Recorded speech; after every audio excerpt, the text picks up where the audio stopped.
If you bring up Japanese RPGs, the first series to pop into most gamers' minds is Final Fantasy. With a lineage passing 30 years and dozens of games in the franchise, quite a passionate following has been formed, and a polarized one at that. Although the series certainly has its standouts, the fanbase has a difficult time agreeing on the successes and failures. Every fan is different, and so I will give you my favorites for you to likely disagree with. Before we get to the good stuff though, it should be said that there are games in the series that I've yet to play. Ones I specifically feel I should mention are the online entries Final Fantasy XI and XIV, as well as fan favorite strategy RPG Final Fantasy Tactics. And with that out of the way, I'm Andrew Meduri, and these are my top 5 Final Fantasy games.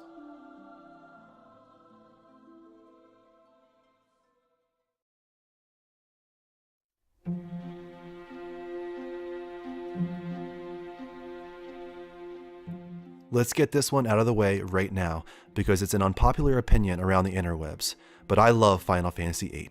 Love, I feel, is the appropriate word, considering that the second Final Fantasy for the Sony PlayStation is so drenched in romance, and I mean that in the best way possible.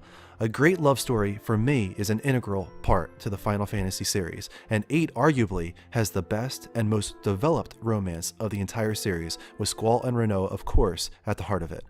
Squall is a mercenary at a military academy, molded to someday defeat the Sorceress, until, in typical JRPG fashion, everything changes when he meets Renoa, the member of a small resistance faction.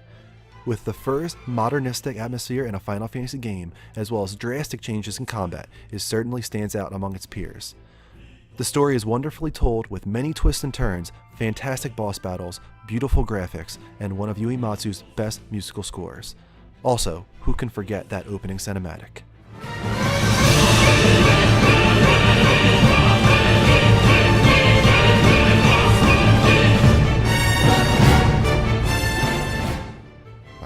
So good.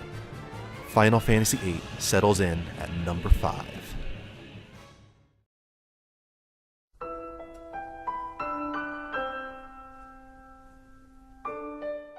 At 4th place is an entry that, in my opinion, was a major departure for the series. Final Fantasy X was the first Final Fantasy for the PlayStation 2 generation and represented the start of voice acting in the series. Although it removed many Final Fantasy elements I've come to miss, such as an overworld and airship, Final Fantasy X makes up for this with one of the most intriguing worlds and mythologies of the entire series. In this story, Tidus is a sports star who is transported to another world when his home city of Zanarkand is destroyed by an enormous monster, Sin. Starting as a fish out of water tale, Tidus is forced to understand this new world of Spira when he meets Yuna, a young summoner tasked with defeating the mysterious Sin. As with many of my favorite Final Fantasies, the romance between Tidus and Yuna is very sweet and gave us the now iconic scene at Macalania Lake. In addition to Tidus and Yuna, Final Fantasy X has a large cast of likable characters, a return to a straightforward but fresh turn-based battle system, and makes many gutsy decisions when it comes to its somewhat anti-religion storyline and its truly surprising ending. When you finish the journey and finally leave the world of Spira, I guarantee you will miss these characters and the world itself. That's why Final Fantasy X lands at number 4.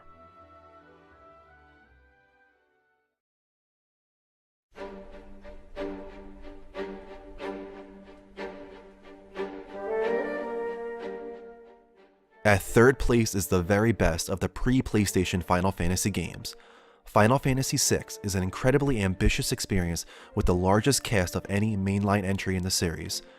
You play as Terra Branford, a former Imperial soldier who gets caught in a conflict between the Gestalian Empire and a rebel faction due to her magical abilities and understanding of Espers.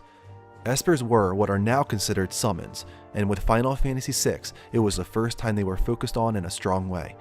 6 is also known with giving greater importance to other series mainstays, such as Mughals. Its biggest achievement, however, is taking 14 permanent party characters and giving every single one of them a compelling story. It didn't just have great protagonists though. Final Fantasy VI gave us arguably the greatest villain in video game history, Kefka. This is no normal villain. Kefka practically succeeds in destroying the entire world. And why? Because he can.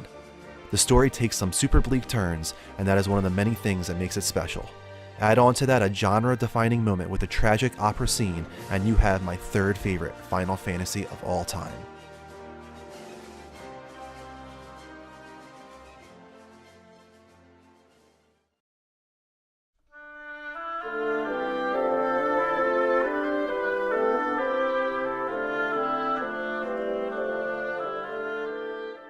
At second place is an entry that represents a return to the roots of the franchise. Final Fantasy IX ditched the steampunk of 6 and 7, the modernistic of 8, and went back to the high fantasy that started it all. You play as Zidane Tribal, a thief and member of the group Tantalus, which has been hired to kidnap the beautiful Princess Garnet. The twist? She wants to be kidnapped. Following that, you meet the adorable Black Mage Vivi, the stubborn but loyal Knight Steiner, and many others as you journey to defeat the evil Queen Braun. The best word to describe Final Fantasy IX is charming. From the deliberately cartoony graphics to the sweet love story between Zidane and Garnet, and of course to the wonderful musical score by Nobuo Uematsu, which by the way, he still calls his best work in the entire franchise. It doesn't necessarily do revolutionary things in its combat system, but still it remains so memorable. Although charming and lighthearted for most of the journey, Final Fantasy IX attempts to tackle interesting questions, such as what it means to be alive. Following the somewhat dark and drab atmospheres of 7 and 8, 9 came at a perfect time. Just the thought of going back into that world fills me with happiness, and that is why Final Fantasy IX makes it to the number 2 spot.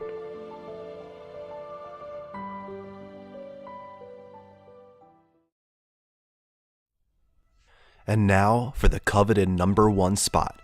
You know what it's going to be. That's right, let the hate flow through you, if you disagree that is. Final Fantasy VII is my favorite Final Fantasy, as well as my favorite video game of all time. Yes, it's a trite and cliche number 1, but I can't help having an unbreakable bond with this game. Final Fantasy VII was the first JRPG I ever played back when I was 9 years old. It introduced me to involved and engrossing storylines in video games. It just so happens that it also tells an amazing story within a well-realized world. In case you've been living under a rock, Final Fantasy VII is the story of Cloud Strife, an ex-soldier who joins with a terrorist organization named Avalanche, which is one by one destroying Mako reactors that suck the life force out of the planet. In the many missions attempting to take down the evil Shinra Company, Cloud connects with old friends and new while being forced to come to grips with his past and his reality. Final Fantasy VII attempted things that games likely wouldn't dare to do today, maybe not even the forthcoming remake. From cross-dressing to get into Don Corneo's whorehouse, to getting seemingly sexually assaulted at the Honeybee Inn, to Sid Highwind being a truly despicable womanizer, this game had a very strange sense of humor, but that's certainly where the charm lies. Right there with Final Fantasy IX, 7 has the best characters in the franchise. And yes, I know we talked about Kefka being the fan favorite villain earlier, but for me, no one beats the elite soldier Sephiroth.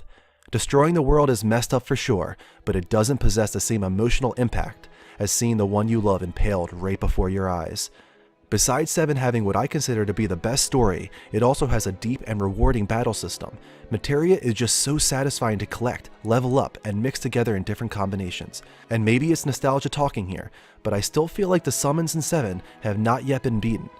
There's a reason Final Fantasy VII has stood the test of time. There's a reason it's had various spin-offs within multiple mediums. That reason is that it was revolutionary.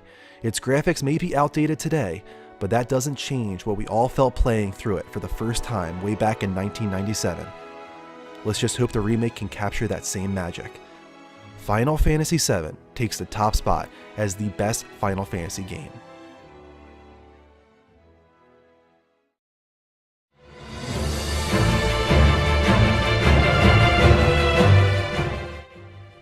With Final Fantasy XV, Final Fantasy Dissidia Arcade, and the Final Fantasy VII Remake all still on the horizon, we have a tremendous amount to look forward to. But this right here was my current top 5 favorite Final Fantasy games. If you would like to agree or disagree with my choices, please do so in the comments below. And don't forget to come back here every week on the Level Up Network for new top 5 lists. Until then, take care, and don't forget to level up.